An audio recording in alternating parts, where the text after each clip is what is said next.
Olá, boa tarde. Vender balas no sinal, trabalhar em casa de família. O trabalho infantil ainda é a realidade de muitos jovens. Só nos primeiros 6 meses deste ano, o governo federal resgatou mais de 1.000 crianças e adolescentes nessa situação em todo o país. Eu sou Carlos Eduardo Cunha e o combate do trabalho infantil é um dos destaques do dia. Vamos aos demais. Supremo Tribunal Federal rejeita recurso do ex-presidente Jair Bolsonaro contra a multa do Tribunal Superior Eleitoral por reunião com embaixadores. No Paraná, o programa Justiça e Cidadania também se aprendem na escola, completa 30 anos. E ainda, em Mato Grosso, o projeto auxilia dependentes químicos a mudarem de vida.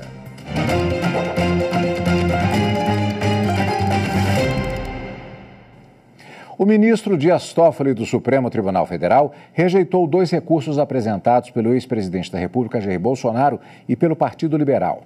Os processos são contra a decisão do Tribunal Superior Eleitoral, que aplicou multa de R$20 mil por propaganda eleitoral irregular antecipada nas eleições de 2022. O caso se refere à reunião realizada por Bolsonaro no Palácio da Alvorada para falar com embaixadores sobre o sistema eleitoral brasileiro. O ex-presidente e o partido alegaram, entre outros pontos, que o caso não deveria ter sido analisado pela Justiça Eleitoral, pois, segundo eles, o discurso foi feito no exercício regular da liberdade de expressão e das prerrogativas de chefe de Estado. No entanto, para o ministro Toffoli, a divulgação de fatos inverídicos e descontextualizados no discurso representou conduta relevante no âmbito do direito eleitoral e foi analisada com base nas normas que tratam da propaganda eleitoral. O ministro afirmou ainda que a decisão do TSE não ofende diretamente a Constituição, o que inviabiliza o trâmite de recursos no STF. O programa Justiça e Cidadania também se aprendem na escola completou 30 anos. Promovido pelo Tribunal de Justiça do Paraná, a iniciativa leva informação e cidadania para crianças de escolas públicas em todo o estado. Já são mais de 6 milhões de crianças atendidas.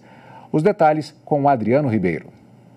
Um dia em que as crianças foram as maiores autoridades do lugar. Olha, a justiça primeiro tem as vítimas, né? Daí tem o advogado e o juiz, que ele serve para julgar as pessoas sobre se elas vão ser presas ou não. E os advogados, eles defendem as vítimas. Eu aprendi que tem que estudar muito para ser alguém na vida, que a gente tem que ajudar o próximo. São lições aprendidas durante mais uma edição do programa Justiça e Cidadania Também se Aprendem na Escola, que tem o objetivo de levar informação, conhecimento e cidadania a crianças da rede pública de ensino do estado do Paraná. A educação e a justiça, me parece que desde os filósofos já existe essa parceria, juntar a fome com a vontade de comer, você trabalhar valores éticos, valores de humanidade, e as crianças têm isso com elas já. Então, uma vez me perguntaram se era possível ensinar a cidadania, e eu disse que talvez não, mas é possível despertar a cidadania. E eu penso que é isso que o programa tem conseguido fazer nesses 30 anos. Inclusive, um dos motes do projeto é esse, a proximidade, é fazer com que a justiça esteja mais próximo do cidadão. E uma da forma disso acontecer se dá justamente com a conversa com as crianças. Então, o projeto é dividido em várias fases e essas fases, elas fazem com que essa aproximação ocorra de fato, seja através das visitas que fazemos às escolas, onde são feitas as palestras, as conversas, as interações com os alunos, seja depois recepcionando eles aqui, lendo e premiando as redações, então fechando um ciclo realmente de conhecimento. Já são 30 anos de atuação e mais de 6 milhões de crianças atendidas. 6 milhões de crianças atendidas é um fato para ser comemorado. A partir de agora, todo o Poder Judiciário de Alagoas integra a rede estadual do Laboratório de Inovação. O objetivo da parceria é o aprimoramento das instituições. Vamos acompanhar na reportagem de Lídia Lemos. Representantes do Poder Judiciário, da Justiça Federal e do Trabalho, além do Tribunal Regional Eleitoral, assinaram um convênio para a criação da Rede Alagoana de Laboratórios de Inovação. O coordenador do projeto no Tribunal de Justiça, o juiz Rafael Casado, destacou a importância dessa cooperação entre as instituições, que busca debater novas práticas e humanizar a prestação jurisdicional. Funciona como uma espécie de uma comissão, né, no Tribunal de Justiça de Alagoas, é coordenada por mim, tem outros juízes integrantes, alguns servidores também, que colaboram de forma fundamental para essas inovações que são trazidas para a gente propor soluções que venham a ajudar a melhorar o dia a dia dos magistrados e servidores. O magistrado reforça ainda projetos inovadores que já são desenvolvidos pela Justiça de Alagoas. O Laboratório de Inovação no ano passado entregou um sistema que foi o Artemis, que é responsável por a demanda de violência doméstica, né, facilitando a porta de entrada, né, o acesso de vítimas de violência doméstica para denunciar os agressores, né, para relatar nessas ocorrências de agressão. Também esse ano entregamos o Gabinete Virtual, que é também um canal de atendimento para facilitar essa ponte entre jurisdicionado, advogados e juízes, né? Então são sempre assim, pensando em soluções que possam melhorar e aproximar o judiciário da sociedade. O presidente Fernando Tourinho frisou a relevância da troca de experiências entre as instituições para encontrar melhores soluções para problemas nas atividades judiciais. É muito importante o Poder Judiciário estar dando a sua contribuição. Juntos, Judiciário Estadual, Trabalhista, Federal e Eleitoral. Nós vamos trabalhar em conjunto para justamente tentarmos melhorar os serviços que nós estamos prestando, melhorar o atendimento à população alagoana. A seguir, vamos falar sobre trabalho infantil. Só nos primeiros 6 meses deste ano, o governo federal resgatou mais de 1.000 crianças e adolescentes nessa situação em todo o país.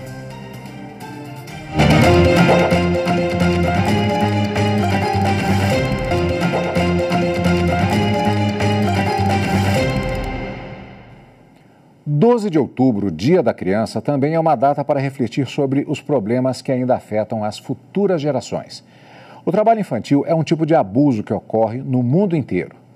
No Brasil, de janeiro a junho deste ano, foram registradas mais de 1.000 crianças e adolescentes que exercem atividades consideradas proibidas para a faixa etária.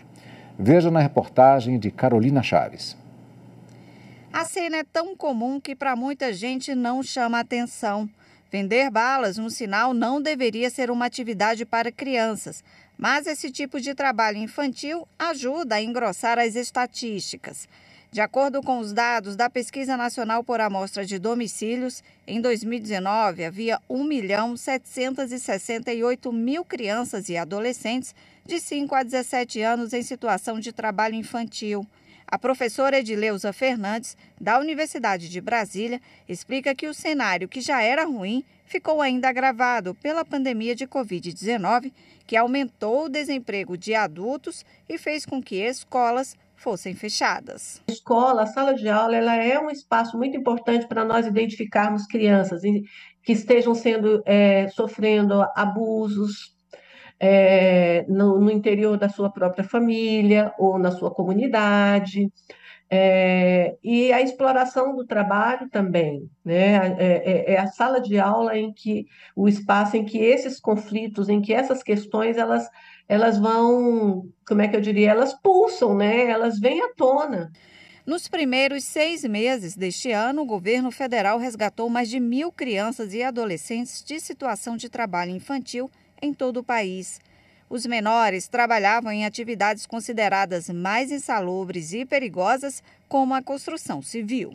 O STF tem acompanhado de perto essa questão. Em outubro de 2020, o plenário da Corte manteve a proibição de trabalho a menores de 16 anos, salvo na condição de aprendiz.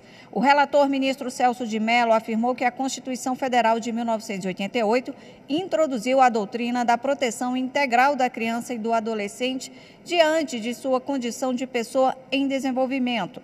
Segundo o ministro, a alegação de que o trabalho pode afastar a criança mais pobre da marginalização é uma visão equivocada, que apenas estimula o preconceito. O Ministério Público do Trabalho lançou uma campanha para combater de forma lúdica outro tipo de exploração da mão de obra infantil, o trabalho doméstico. O MPT publicou um vídeo nas redes sociais que conta a história de Maria, que perde a infância e a oportunidade de desenvolver porque trabalha como doméstica na casa de uma família rica. Mas nós podemos mudar essa triste história. Crianças e adolescentes têm direito a uma infância digna, livre de violências e com garantia de um desenvolvimento pleno e saudável. E para falar mais sobre o combate ao trabalho infantil, a repórter Carolina Chaves conversou com a procuradora do Trabalho, Luísa Carvalho Rodrigues. Ela é coordenadora nacional de combate ao trabalho infantil e de promoção e defesa dos direitos de crianças e adolescentes. Vamos acompanhar a entrevista. Doutora, a gente acabou de ver na reportagem a decisão do Supremo Tribunal Federal que reforçou a proibição do trabalho a menores de 16 anos. Mas há aquela exceção a partir dos 14 anos na condição de aprendiz. Isso não pode abrir brecha para desrespeito à lei? Eu queria que a senhora explicasse o porquê dessa exceção. No Brasil, a nossa Constituição que traz essa definição é, na verdade, a aprendizagem profissional, que é permitida a partir dos 14 anos. Então, a partir dos 14 anos no Brasil, é possível você ser um aprendiz profissional. Isso decorre justamente porque a aprendizagem é uma ação afirmativa de garantir um direito fundamental à profissionalização. E também é um instrumento de combater o trabalho infantil, porque com a aprendizagem há um curso teórico de profissionalização, o adolescente deve se manter na escola, então combate a evasão escolar. Então, por isso, é a única exceção que é permitida pela nossa legislação. Então, basicamente, a nossa lei tipifica, traz todas essas possibilidades, estabelece a idade mínima para o trabalho.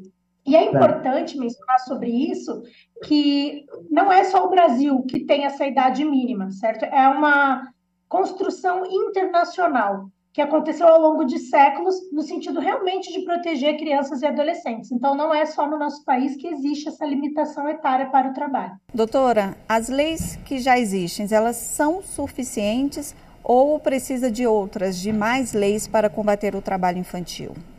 Nós temos um arcabouço jurídico muito grande de proteção à infância e adolescência, né? Tanto internacionalmente quanto nacionalmente no Brasil. E especificamente no nosso país, nós temos desde 1996 uma política pública construída após décadas de mobilização e de discussão e de reflexão da nossa sociedade para erradicar o trabalho infantil, que é conhecido como PET. É uma política pública que foi incorporada na Lei Orgânica da Assistência Social. E é uma política pública de Estado, né, independentemente de governo, e que é exemplar. Então, nós temos, sim, leis. O que nós precisamos é tirar as leis do papel. Então, para poder executar, cumprir com as nossas leis e executar as políticas públicas, nós precisamos de recursos orçamentários, destinação privilegiada de recursos orçamentários com prioridade absoluta para essas políticas de proteção da infância e adolescência. E quando os pais tiram as crianças da escola e colocam para vender balas na rua ou exercer algum outro tipo de trabalho, eles são punidos de alguma forma? Hoje, os dados nos dizem que a maior parte de crianças e adolescentes que trabalham estão frequentando a escola. Isso já foi uma evolução com relação a dados anteriores que a gente tinha, diminuindo a evasão escolar, mas ainda assim permanece a situação de violação de direitos, que é o trabalho infantil. É possível que esse empurrão que a gente fala, né, os pais empurram os filhos ou forçam os filhos a trabalhar para complementar a renda, eu acho que é importante a gente ultrapassar essa concepção meramente individualista e de culpabilização da família. É possível, sim, que essa família seja responsabilizada, inclusive com a aplicação de medidas de proteção que estão previstas no Estatuto da Criança e do Adolescente. Mas eu gostaria de sugerir que a gente ultrapassasse essa perspectiva de mera culpabilização da família, porque muitas vezes a família está numa situação de vulnerabilidade socioeconômica. A família não tem acesso a saneamento básico, não tem segurança alimentar, não tem uma escola, o transporte escolar para os seus filhos, e isso tudo também é ausência do Estado. Então, é importante que nós saibamos que existem outras pessoas responsáveis por garantir esses direitos que não só a família, né? Nós precisamos, se essa família está em situação de dificuldade, garantir um emprego formal para os pais ou inserir eles em programas de geração de renda. E para terminar, doutora, eu queria lembrar mais um dado que a gente viu na reportagem. Nós vimos pelos dados do IBGE que ainda há quase 2 milhões de crianças trabalhando. Por que é tão difícil combater o trabalho infantil no Brasil? É difícil combater o trabalho infantil em qualquer lugar, né? Não é uma peculiaridade nossa. Porque o trabalho infantil ele é diretamente ligado com a pobreza. Então, a gente precisa combater a pobreza. Para combater a pobreza não é simples, não basta você pegar e tirar uma criança do trabalho infantil se você não der condições para que ela se mantenha fora daquela atividade, para que aquela família possa se sustentar sem depender de um complemento de renda, de um trabalho infantil. Então, é difícil combater o trabalho infantil realmente, é uma atividade difícil, porque envolvem várias ações, né? Ações de informação e mobilização, ações de proteção social, ações de identificação, ações de responsabilização, né, e punição de exploradores e beneficiários desse trabalho, e monitoramento. Então, é um trabalho que envolve realmente superação da pobreza, rompimento de ciclos de pobreza, garantia de acesso à escola, à alimentação, à moradia. Então, envolve realmente uma série de políticas públicas que dependem de destinação orçamentária, de execução de políticas públicas, de fiscalização e monitoramento e do funcionamento fluido, concertado e ajustado de vários órgãos de proteção. Então, realmente é uma tarefa difícil, mas que, pelo que todos os últimos dados vêm nos apontando até hoje, nós temos avançado, tem sido visto uma progressiva diminuição nos números de trabalho infantil, nós estamos caminhando e precisamos caminhar mais, precisamos avançar mais, porque essa é uma luta urgente. O Brasil assumiu um compromisso internacional de erradicar o trabalho infantil até 2025. Isso está dentre os Objetivos do Desenvolvimento Sustentável da Organização das Nações Unidas. Então, é nosso dever, por mais difícil que seja, utilizar todos os nossos esforços, nossos recursos para garantir uma infância e uma adolescência plenas, que é só assim que nós teremos um futuro digno. Ok, doutora, muito obrigada pela participação aqui na TV e na Rádio Justiça. A seguir, em Mato Grosso, o projeto auxilia dependentes químicos a mudar de vida. Os detalhes em instantes.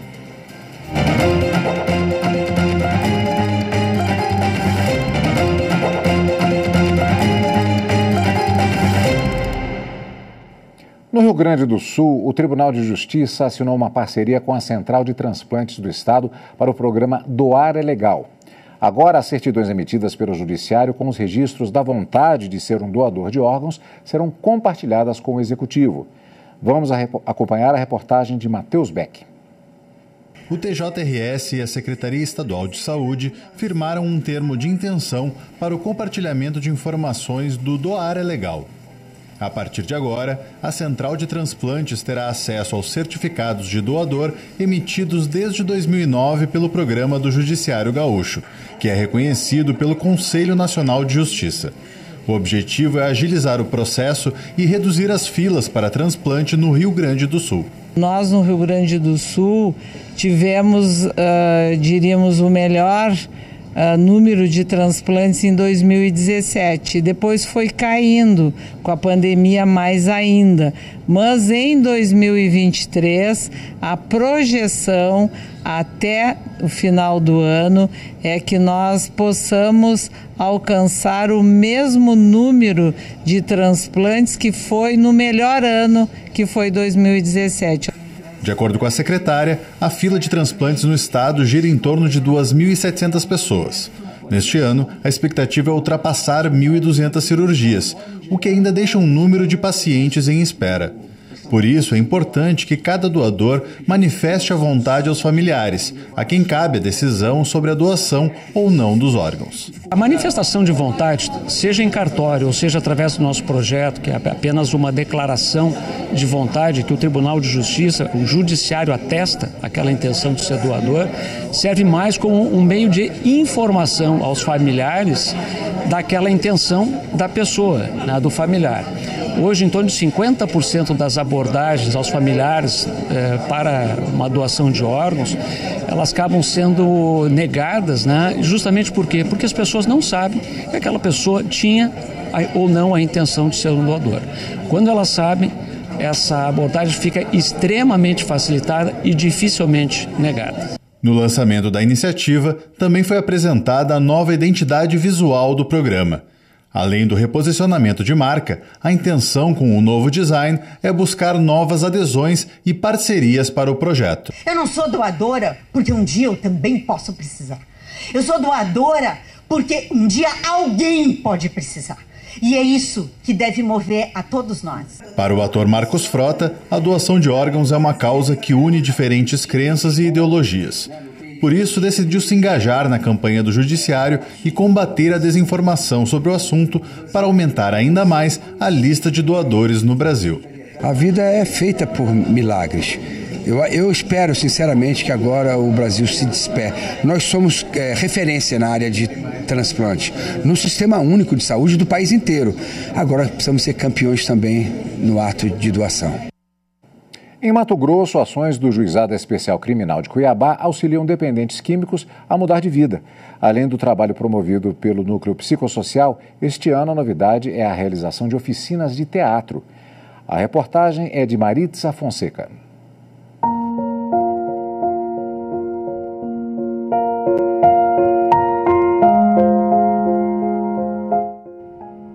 O que leva uma pessoa a entrar para o mundo das drogas? Os motivos variam e podem ser diversos. O fato é que a droga está presente nas mais variadas estruturas familiares e graus de instrução escolar. Personagens da vida real, eles têm algo em comum: o problema com as drogas e a luta. Este jovem ouvido pela TV.jus é um exemplo. Aos 25 anos, ele tem uma história de muito sofrimento. Se apresenta de forma transparente e não esconde que tomou muito caldo da vida. Mas ele não consegue explicar o porquê do vício. Como usuário de drogas, ele não tinha sonhos, chegou a ser confundido com um traficante e foi preso. E para sair desse lugar perigoso, voltar a ter esperança de dias melhores, o Juizado Especial Criminal de Cuiabá foi fundamental. Eles me passaram lá pelo curso, esse projeto foi muito bom para mim, aprendi várias coisas. E o comportamento também mudou, né? A cabeça mudou. Agora é pensar para frente as coisas boas, largar essas coisas erradas. O trabalho do GCRIM devolveu o olhar de esperança para a mulher dele. Isso já tem 1 ano e a vida em casa mudou. Ele começou a ter mais atenção dentro de casa e não para a rua. E aí ele me trata melhor, a gente não briga mais. Tipo, tem mais aquela atenção que não tinha antes. Ele aprendeu muitas coisas, teve conhecimento sobre o que é o alcoolismo, sobre o que é as drogas, o que ela faz na vida da pessoa, destrói, né? O Núcleo Psicossocial soma várias histórias de superação de pessoas assistidas. O NUPS faz o acompanhamento das pessoas que foram presas usando drogas. As pessoas que fazem o uso intenso são encaminhadas para tratamento de saúde. Já os que estão no uso mais leve recebem orientação do núcleo. Um tratamento humanizado por meio do acolhimento oferece o trabalho de recuperação. Proporcionar para ela, por meio desses espaços de informações, mesmo que seja online ou presencial, trazer para elas conhecimentos e levá-las a refletir sobre o comportamento delas e sobre a possibilidade de mudança. E essa possibilidade de mudança na vida delas acabam refletindo também na vivência delas, no cotidiano delas, com a família, na vida profissional. De forma inédita, no primeiro semestre de 2023, sob a coordenação do juiz Aristeu Vilela, entrou em prática a oficina de teatro. Trabalho que usou a arte para recuperar pessoas. O negócio desenvolveu de uma forma em que todos estão gostando, eles comparecem, eles agem, eles participam.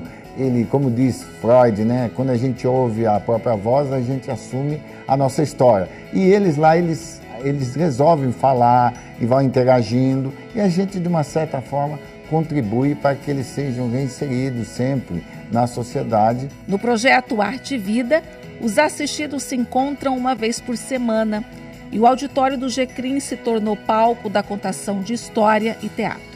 2 professores de teatro do Instituto Ação de Desenvolvimento Sustentável da Pessoa e Inclusão, o PROASP, conduzia a dinâmica. Ao final, eles receberam certificados. É trabalhado a criatividade, é trabalhado a memória, onde esse participante ele consegue fazer uma reflexão e uma transformação de vida.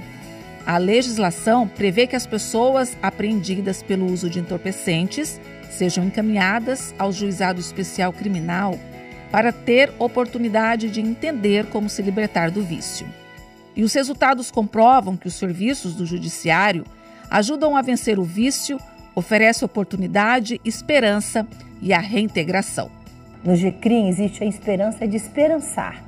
Todos os funcionários que trabalham ali do Tribunal de Justiça têm esse compromisso. Eles têm esse entendimento de que nós estamos tratando não com criminosos, mas com dependentes. O GCRIM entendeu isso e trabalha assim. Nós temos tido assim realmente oportunidades e casos de completa libertação do vício lá dentro do GCRIM.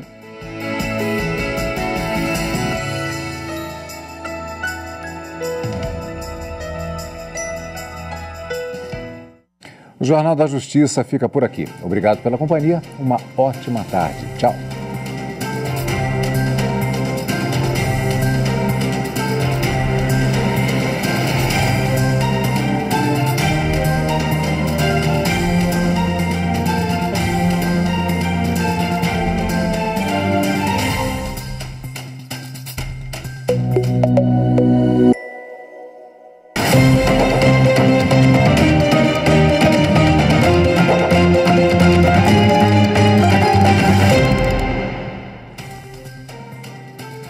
Olá, boa noite. Eu sou William Galvão e começa agora o Jornal da Justiça desta quinta-feira, 12 de outubro. O ministro Dias Toffoli do Supremo nega recurso do ex-presidente Jair Bolsonaro contra a multa por ataques ao sistema eleitoral. Este é um dos destaques de hoje e você acompanha também nesta edição. Supremo Tribunal Federal julga recurso da União contra a decisão que determinou o pagamento de auxílio a pescadores atingidos por óleo no litoral nordestino. Justiça do Pará determina que Eletronorte forneça imediatamente água potável a comunidades indígenas do estado.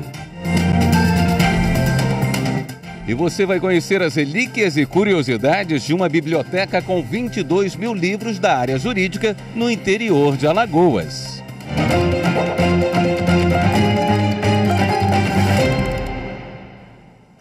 O ministro Dias Toffoli do Supremo negou recursos do ex-presidente Jair Bolsonaro contra a multa por ataques ao sistema eleitoral. A repórter Viviane Novaes traz os detalhes. O ex-presidente da República e o Partido Liberal questionaram no STF uma multa de R$20 mil por propaganda eleitoral irregular antecipada nas eleições de 2022. No ano passado, Jair Bolsonaro se reuniu com embaixadores no Palácio da Alvorada e fez ataques ao sistema eleitoral. O TSE aplicou a multa, além de decretar a inelegibilidade do ex-presidente até 2030. O ministro Dias Toffoli negou 2 recursos contra a multa. Na decisão, o ministro lembrou que o STF já entendeu que a disseminação em mídias sociais de fatos manifestamente inverídicos a respeito do sistema de votação configura o uso indevido dos meios de comunicação e compromete a normalidade e a legitimidade do pleito eleitoral. O ministro também afirmou: para concluir de forma diversa do TSE e acolher a tese dos agravantes, no sentido de que não houve distorções do processo eleitoral, bem como que o discurso foi proferido no exercício regular da liberdade de expressão e das prerrogativas do então chefe de Estado, seria necessário revalorar o conjunto probatório dos autos, quer dizer, os fatos e provas, o que é vedado pela jurisprudência do Supremo. O Supremo julga em plenário virtual um recurso da União contra a decisão da Justiça que determinou o pagamento de auxílio a pescadores atingidos por óleo no litoral nordestino há 4 anos. Evelyn Araújo. Em 2019, manchas de óleo começaram a aparecer no litoral brasileiro. Os primeiros registros foram feitos na Paraíba e, em 3 meses, a poluição se espalhou por mais de 3.000 quilômetros da costa nacional, desde o Maranhão até o norte do Rio de Janeiro. Diante da situação, um pescador do Ceará entrou na justiça pedindo o pagamento de um auxílio emergencial de R$ 1.996, previsto em uma medida provisória editada para ajudar profissionais que trabalhavam nas áreas atingidas pelas manchas de óleo. Para receber o benefício, seria necessário apenas o protocolo inicial ou de renovação de licença e o relatório de atividade pesqueira. Em primeira e segunda instâncias, o homem conseguiu o direito de reparação. A Justiça considerou a formalização de requerimento de inscrição no Registro Geral da Atividade Pesqueira durante o período de vigência da medida suficiente para a concessão do auxílio. A União recorreu da decisão no Supremo Tribunal Federal. A AGU alegou que a medida provisória não foi convertida em lei e, com isso, o pescador teria perdido o direito de receber o benefício. O relator do caso, o ministro Dias Toffoli, votou pelo cancelamento do reconhecimento da repercussão geral do tema, já que se trata de uma situação particular que deve ser analisada caso a caso e que ainda seria necessário o reexame de fatos e provas. Os ministros têm até a próxima segunda-feira para apresentar voto no plenário virtual. O Tribunal de Justiça do Distrito Federal condenou um homem a indenizar o dono de 2 cães atacados por outro. E uma forma de evitar que casos como esses cheguem à Justiça, em Brasília, uma campanha educativa promove a segurança de pets e de pessoas que circulam em locais públicos. Quem frequenta o parque da cidade Sara Kubitschek, em Brasília, considerado um dos maiores do mundo, já esbarrou com um aviso. É obrigatório que cães de grande porte usem focinheira para garantir a segurança de todos.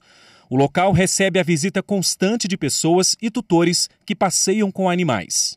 E quando eu vejo outro cachorro, geralmente dá uma confusãozinha, né, entre cachorros, aí a gente segura assim mais a rédea. A pessoa quando chega perto, que acha muito bonitinha, aí chega perto, não põe a mão não estica a mão para ela não, que ela acha que você vai me atacar ou alguma coisa. O alerta no cartaz foi promovido por meio de uma campanha educativa do governo local para que os tutores fiquem atentos sobre o uso devido de guias, coleiras e focinheiras. Para reforçar o cumprimento da norma, foram instaladas 26 placas ilustrativas como essa em vários pontos do parque. A gente entende que essa campanha ela é fundamental, é uma lei, essa lei tem que ser respeitada e a gente vai conseguir sim conscientizar as pessoas para que é uma segurança maior para o frequentador e para o pet o uso da focinheira e também da coleira. E por causa da falta do uso de equipamento apropriado, é que um caso foi parar no Tribunal de Justiça do Distrito Federal. Um homem foi condenado a indenizar outra pessoa que, além dela, teve os 2 cães atacados por outro, que estava sem a proteção necessária dentro de um condomínio. O acusado chegou a apresentar recurso contra a decisão, mas o TJ fixou a quantia de R$ 3.000 por dano moral. Vale lembrar que uma lei federal de 2011 estabeleceu a obrigatoriedade do uso da focinheira. A medida prevê regras de segurança para a condução responsável de cães de grande porte ou de raças consideradas perigosas. Eu acho que essas medidas elas são importantes justamente para que haja a proteção também de outros direitos fundamentais. Então, ao mesmo tempo que a gente tem o direito fundamental, a liberdade de vir, também os animais domésticos, de correr, de passear em lugares abertos ao público, nós também temos que ter algumas restrições a esse direito fundamental, ou seja, o uso da coleira, o uso da focinheira, para que, consequentemente, não atinja outras pessoas. A seguir, Justiça do Pará determina que a Eletronorte forneça imediatamente água potável a comunidades indígenas do estado. Até já.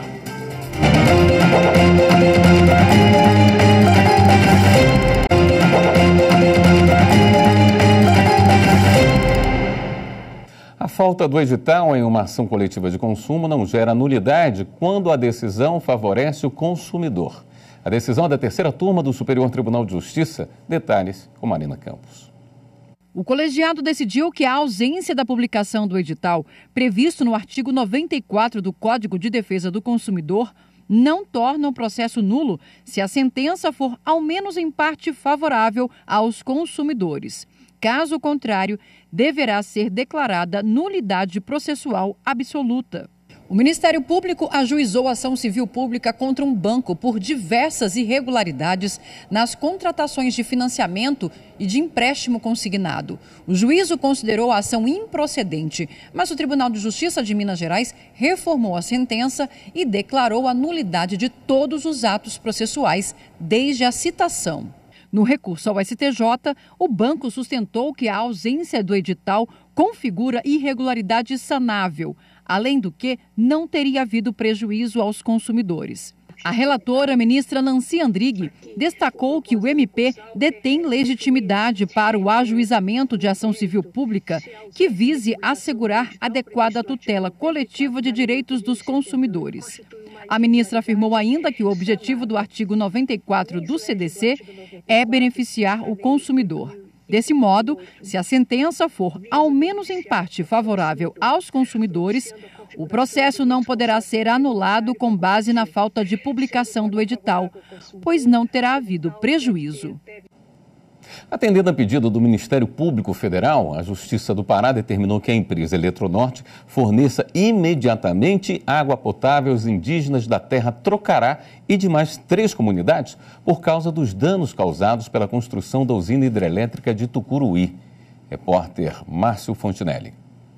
Em 2010, o Ministério Público Federal entrou com ação na Justiça para cobrar da Eletronorte a criação de um programa de medidas compensatórias para as comunidades indígenas no Pará, em razão dos danos materiais e coletivos causados pela construção da usina hidrelétrica de Tucuruí. Ao longo dos anos, a empresa chegou a fazer acordos com os povos e o MPF para garantir a saúde e o bem-estar dos indígenas, mas a demora nas ações acabou afetando a região. De acordo com a decisão, entre outras medidas, a Eletronorte deve fornecer 40 mil litros de água por dia às comunidades, que hoje contam com mais de 800 indígenas. Isso a partir do dia 16 de outubro. Você vai conhecer agora as relíquias e curiosidades de uma biblioteca com 22 mil livros da área jurídica. Essa preciosidade está num sítio no interior de Alagoas. Quem conta pra gente é o repórter André Risco. O local é um oásis para quem gosta de leitura.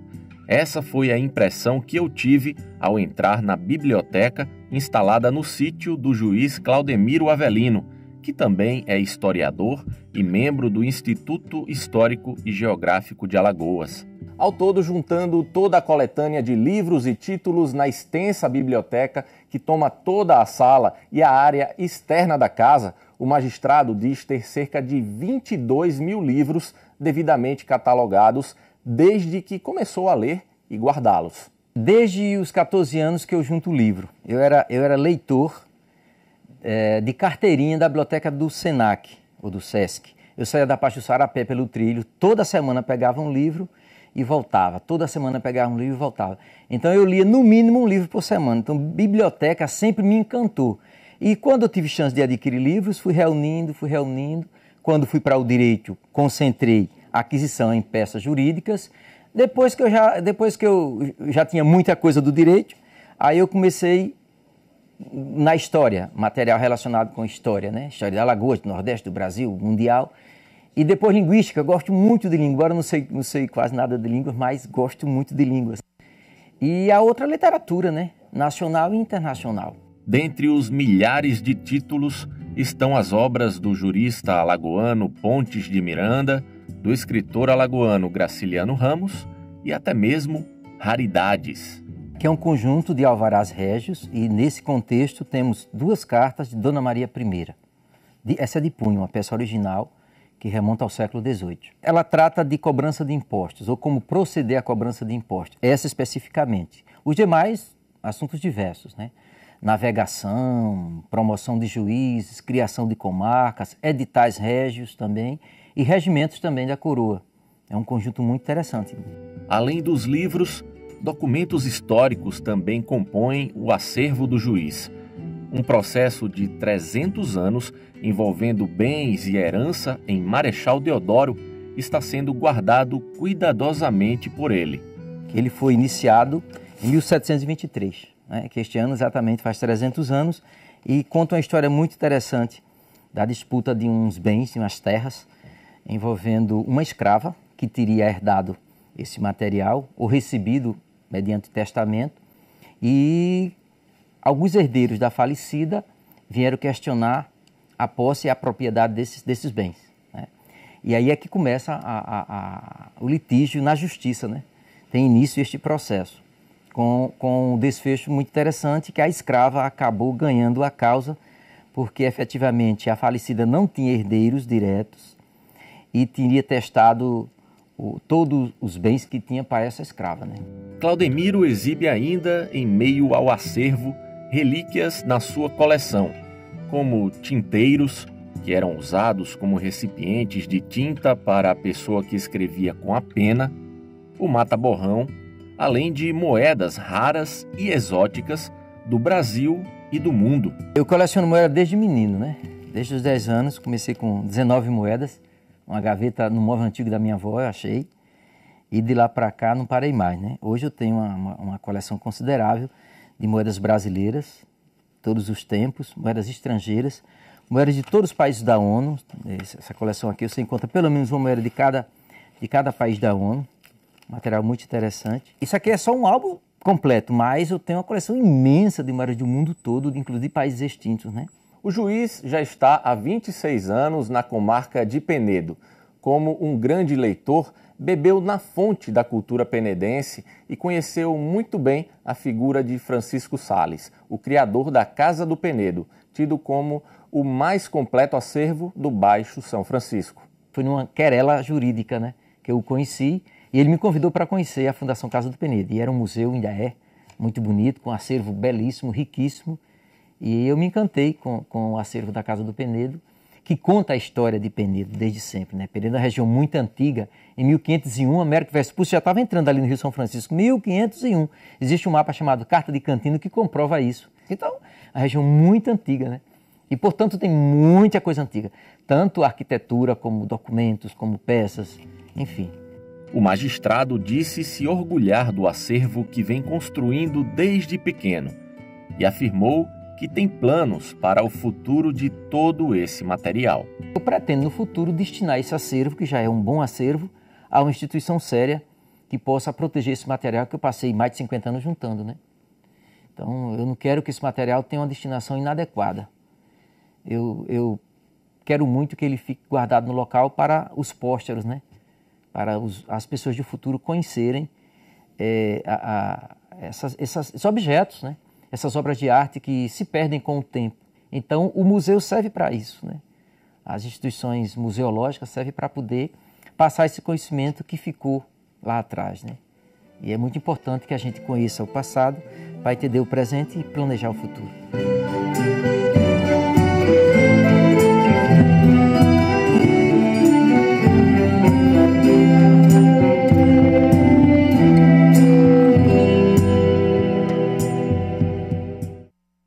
No próximo bloco, o Tribunal de Justiça de Alagoas promove encontro para discutir formas de aprimorar o acolhimento de crianças e adolescentes.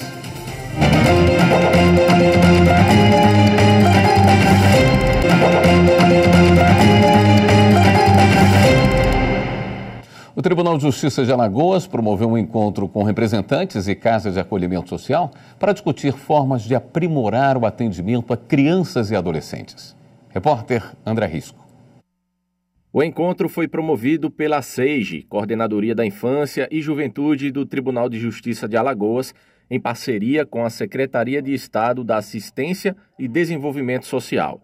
O objetivo do evento, como explicou o juiz Igor Figueiredo, foi oferecer uma capacitação para os profissionais que atuam com acolhimento institucional em todo o Estado.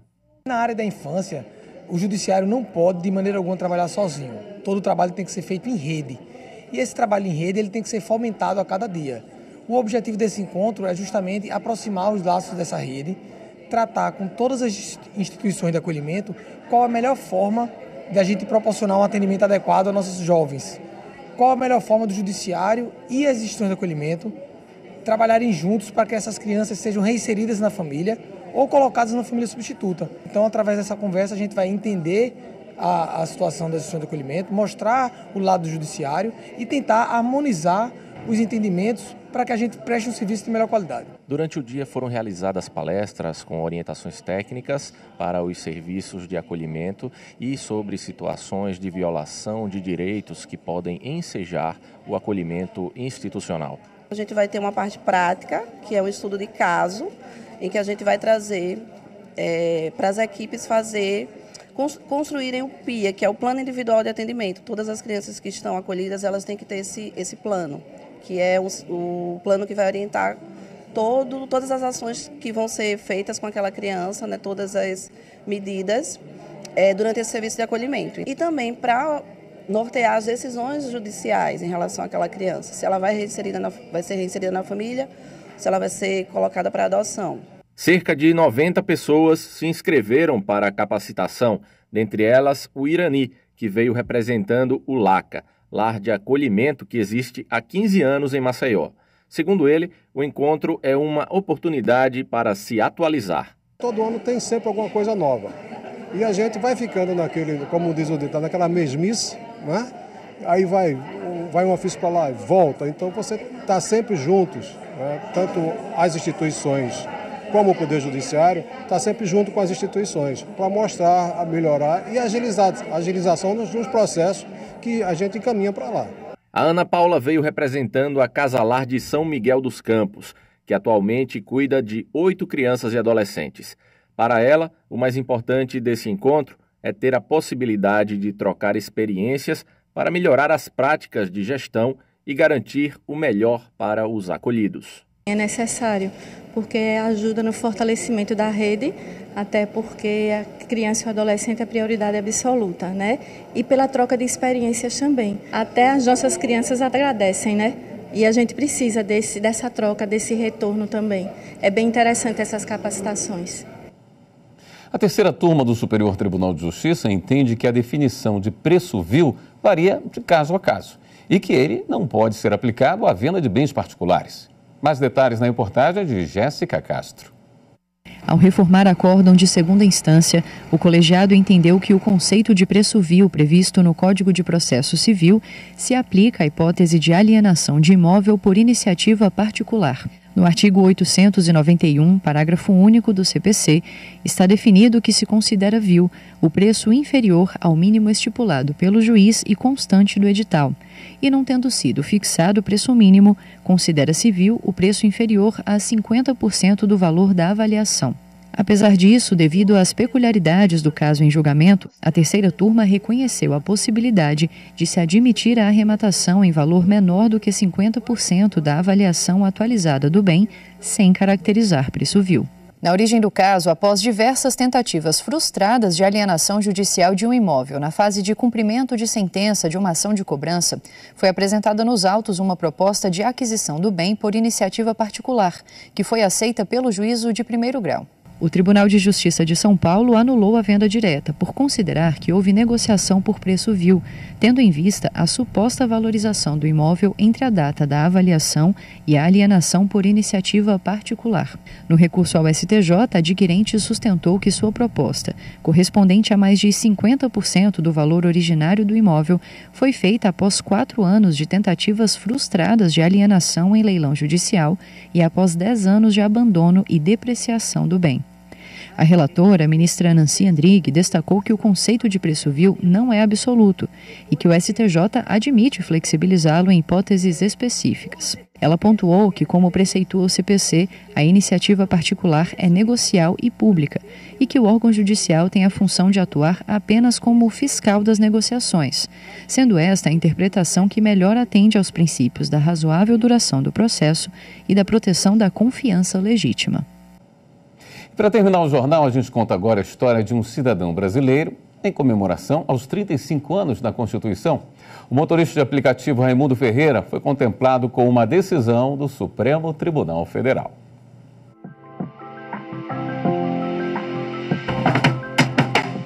Veio a pandemia, aconteceu de fechar a loja, tudo. Naquele momento, você trabalhar no aplicativo, era a saída para mim ganhar uma grana, ganhar um dinheiro para me manter, entendeu? E foi boa, foi uma coisa bacana que apareceu.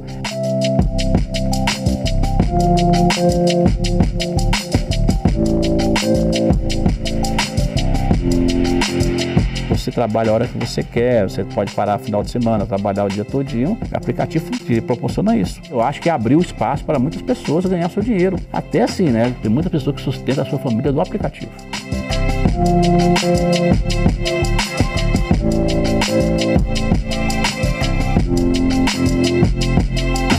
Meu nome é Raimundo, eu sou motorista de aplicativos e essa é a minha Constituição. E amanhã o Jornal da Justiça mostra a história de Joyce Muriel, uma mãe contemplada com uma decisão do Supremo Tribunal Federal. Em 2022, a Corte decidiu que a licença maternidade só começa a contar a partir da alta hospitalar da mãe ou do bebê. Esta edição do Jornal da Justiça fica por aqui. Uma ótima noite para você. Até amanhã.